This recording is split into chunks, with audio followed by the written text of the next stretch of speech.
વડિયા જિલ્લા પંચાયત અને તાલુકા પંચાયતના આપ પાર્ટી દ્વારા ફોર્મ ભરવાની શરૂઆત થઈ છે। આ પાર્ટીના 6 ઉમેદવારોએ મામલતદાર કચેરીએ ફોર્મ રજૂ કર્યું। વડિયા હનુમાન ખીજડીયા દેવગામ બેઠક પરથી ફોર્મ ભરાયા હતા। સ્થાનિક સ્વરાજની ચૂંટણીમાં આ પાર્ટીએ 6 ફોર્મ ભર્યા છે।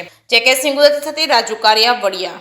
આજ રોજ અમારી રાષ્ટ્રીય પાર્ટી આમ આદમી પાર્ટીના અમારા વડિયા સીટના નીચે અમારી જિલ્લા પંચાયત વડિયા એની નીચેના 6 ઉમેદવાર તેમજ મારી દેવગામ જિલ્લા પંચાયત સીટના અમે તમામ કાર્યકરો સાથે આજે અમારે વડિયા મુકામે મામલતદારશ્રી ઓફિસે અમારા બધાના ફોર્મ રજૂ કરવા આવ્યા છીએ।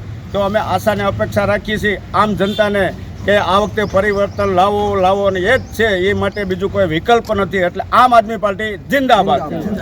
ગુજરાતમાં જ્યારથી જિલ્લા પંચાયત, તાલુકા પંચાયત અને નગરપાલિકા અને નગર પંચાયતોની ચૂંટણી જાહેર થઈ છે ત્યારથી સમગ્ર ગુજરાતની અંદર આમ આદમી પાર્ટીનો જુવાળ ઉઠ્યો છે।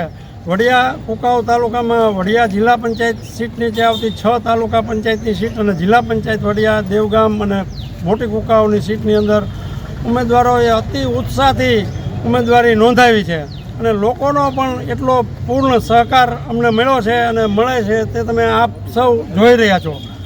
આ વખતે ગુજરાતની જનતા પરિવર્તન ઈચ્છે છે અને પરિવર્તન આવે જ છૂટકો છે। દેશમાં ભારતીય જનતા પાર્ટીની સરકારની દાદાગીરી, સરમુખત્યારશાહી અને લેભાગુ નીતિથી લોકો અને આખો દેશ ત્રસ્ત થયો છે। ત્યારે ગુજરાતમાં પરિવર્તન ચોક્કસ આવવાનું છે અને આવવાનું છે।